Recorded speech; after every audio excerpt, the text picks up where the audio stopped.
Thanks so much for coming back to my channel, and if this is your first time, hi, I'm Natalie, and I hope that you'll subscribe and stay a while. I'm in line waiting at Dunkin', and I figured it was as good a time as any to go ahead and start another video. I'm up in San Diego right now, and am currently going to head down to my boyfriend and I's place in Mexico for the next week. We have some stuff to talk about.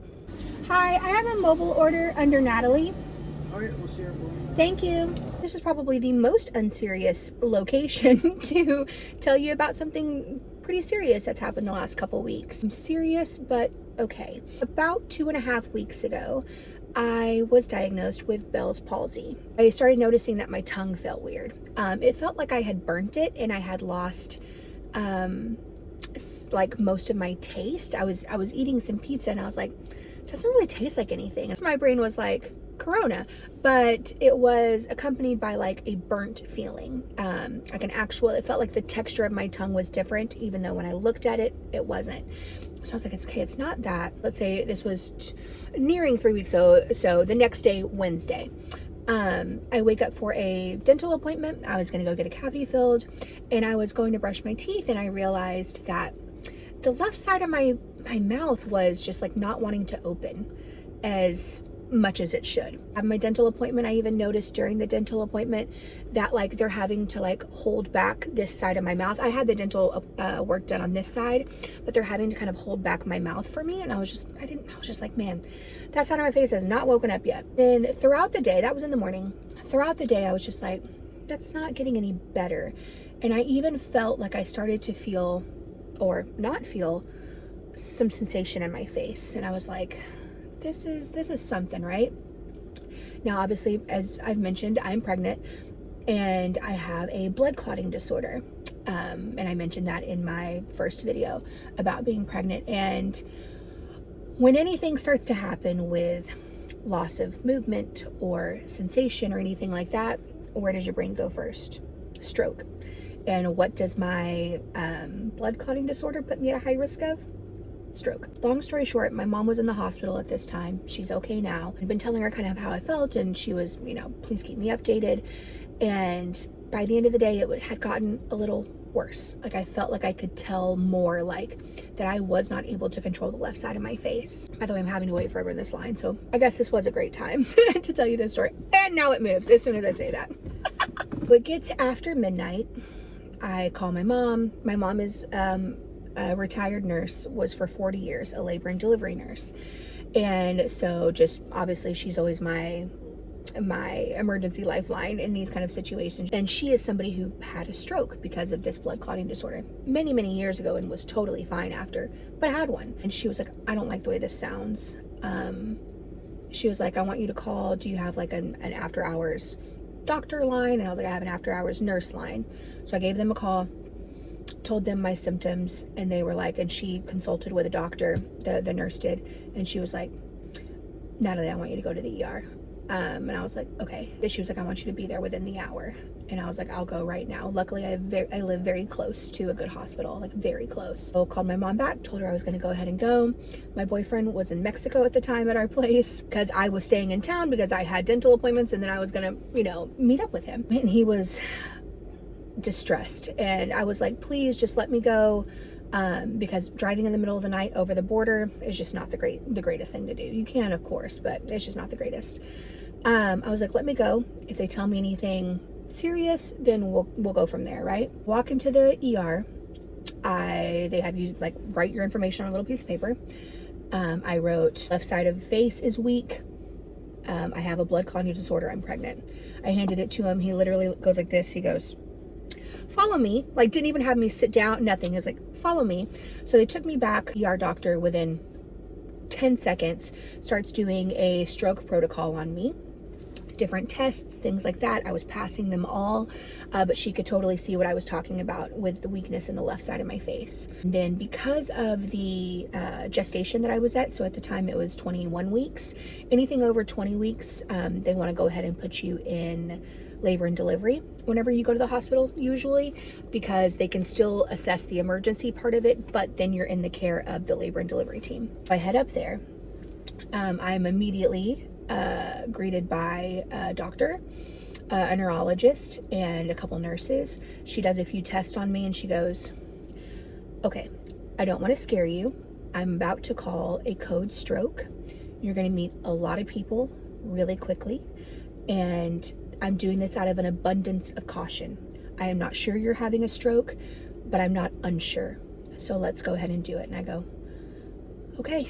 And so within about 1 minute or less, about 15 doctors and nurses flooded the room with everything from crash cart to stretcher to running tests on me, to try like running tests on different parts of my limbs, starting an IV, neurologist doing stroke tests on my face, them testing all kinds of stuff. It was very overwhelming, but still at the same time very comforting that I was exactly where I needed to be. And after that, she was like, okay, my immediate, or like all of the doctors were like, our immediate thought is no, okay, not a full stroke, or not yet, or Bell's palsy. We need to do some imaging to see if that is true, and we will go from there. Take me down to go do a CT with contrast. They get me on the table. They get the iodine about to go into my system, and then they call it off. They said, you know, you can do contrast with being pregnant, but with me, they were like, we want to go straight to the MRI. We don't want to waste time waiting for CT results to just turn around and then have to do an MRI. So that's what they did. They got me up off the table, took me down to the MRI. MRIs are so uncomfortable. Same thing, comforting because you're getting answers. But now I know why my mom has always said like she hated them so much. I get it now. It's so unnerving. Squished on my body, my head like locked down, and earplugs shoved in my ears because it sounds like you're literally inside of a jet engine, and it's so strange. They could tell immediately, which was awesome. They had a neurologist like literally watching it. She was like, you're not having a stroke. And I was like, okay, good. She is like, I do think it is Bell's palsy. I do think it's Bell's palsy. That woman was recording me. That's so weird. It's 2024 and I live in Southern California. Of course people vlog themselves. Odd. It's more odd to do that than it is to record yourself talking. Even as the night progressed, the sensation in my face was starting to come back. I could feel that I was touching my skin, but my skin could not feel my fingers, which is, you know, such a strange sensation. I could tell the weakness was getting a little worse. By the time that my code stroke was called, my mom was literally being wheeled to surgery. So that's the last thing that she knew before she was going into surgery.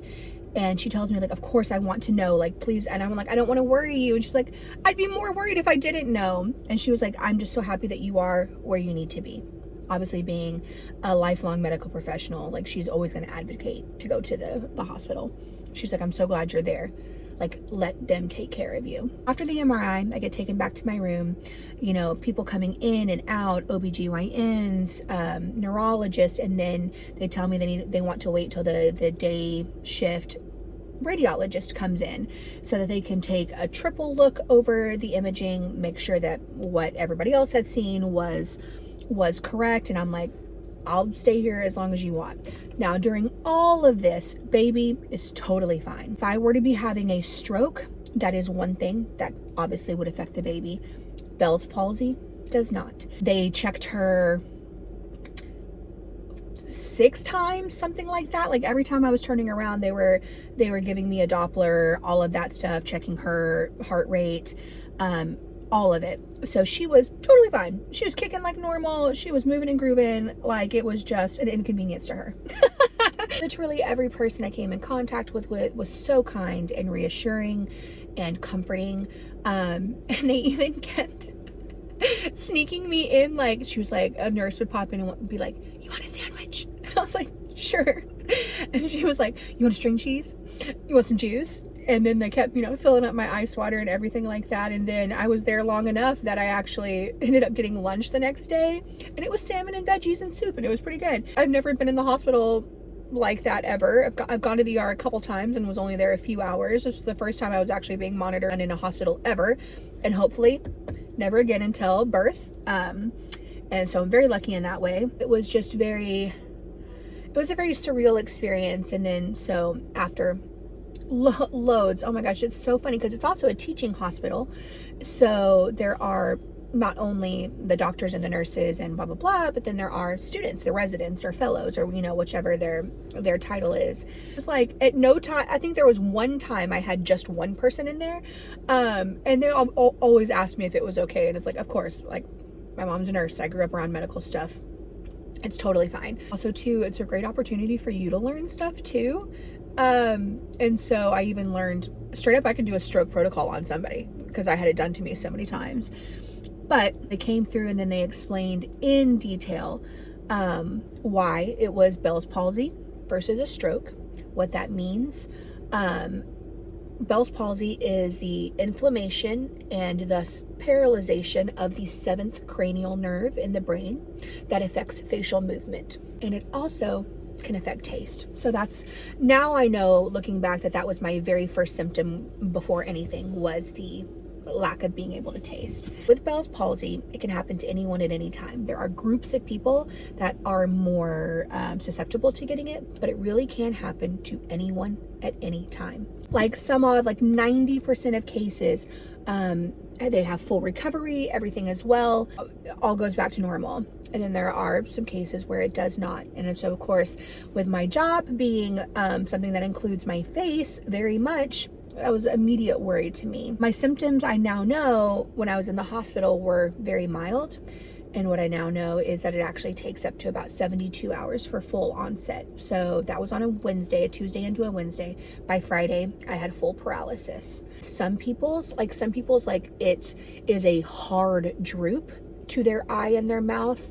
Mine never got that way. It was just neutral and wouldn't move. Imagine what it sounds like. The left side of my face was paralyzed. It affected my blinking, being able to fully close my eye. I had I still have with me in case I need it, eye tape and eye patch in order to cover my eye, because something with Bell's palsy patients is that you risk injuring the eye or scratching your cornea because it doesn't fully close and thus is not getting lubricated as it needs to and protected and all of that stuff. About 4 days after my initial attack, I started steroids with the blessing of my high-risk OBGYN. Steroids help the inflammation of the cranial nerve. I also immediately, like day of, started doing facial massages, facial exercises, and started doing like all of that. A few days after starting steroids, I started acupuncture. Acupuncture was rooted on by my OBGYN, and rooted on by every corner of the internet that I looked at. It has shown to help Bell's palsy patients, and obviously so many other kinds of patients. Had 3 sessions now in the last week and a half. We're being really aggressive with it. I truly think that those appointments have made a huge difference. Within the last week, there is huge improvement. So I mean, if you didn't know me at all and I was talking to you, I don't think that you would think much of it. You may think, oh, she just kind of talks out of the side of her mouth. It was much different 2 weeks ago. Also, too, I can somewhat smile. And what I could not do, even like 3 or 4 days ago, I can actually start to see my teeth on this side again. That was not happening. I have this dimple back, which I have dimples on both sides and the cheeks as well, but this one's back. I can flex my nose. Could not do that a week ago. It was completely dead. I have lots of forehead movement. That was completely dead a week ago. Maybe not a week ago. It started twitching about a week and a half ago. And also too, it was so paralyzed that even just in my neutral state of my right side of my face, my eyebrows were more like this, where there was like natural tautness here and just dead here. My blinking is less delayed. For about the first week and a half, it looked, like one of those baby dolls when you lay them down and like their eyes closed, but if it's broken, it's just like one eye. That's what I looked like. Started noticing today I can close this eye without closing my right eye. So that means there's actually some strength there. Very good. My taste and everything is totally back. And I get lots of twitching and some pain, which is normal. There are nerves waking back up, right? pain from like my ear, basically going like this, twitching in my eye and my nose and my mouth, all good things. The side of my face doesn't feel as heavy anymore. It was really affecting my speech, especially F's and B's and P's. It was just airy. It was like F, B, P, P, you know, BP. So I have that strength back, which is awesome.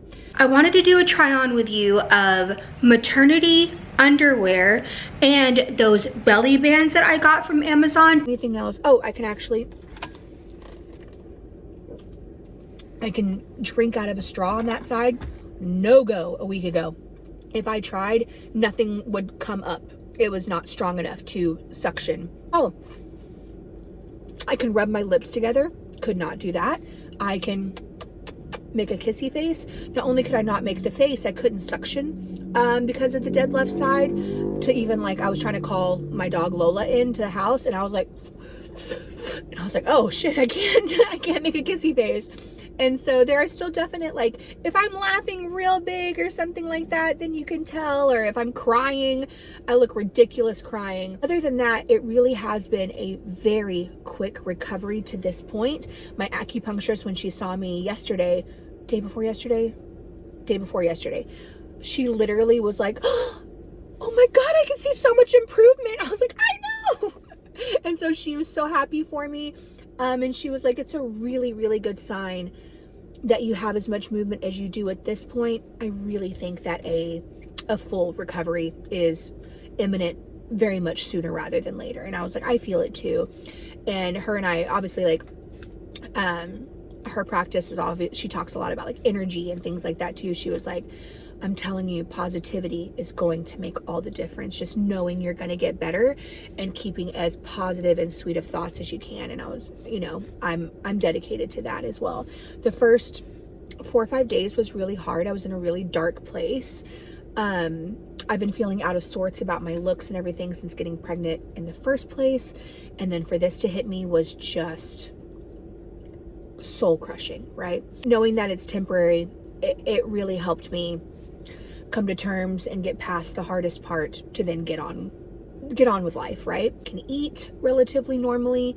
I can use mouthwash. I couldn't do that.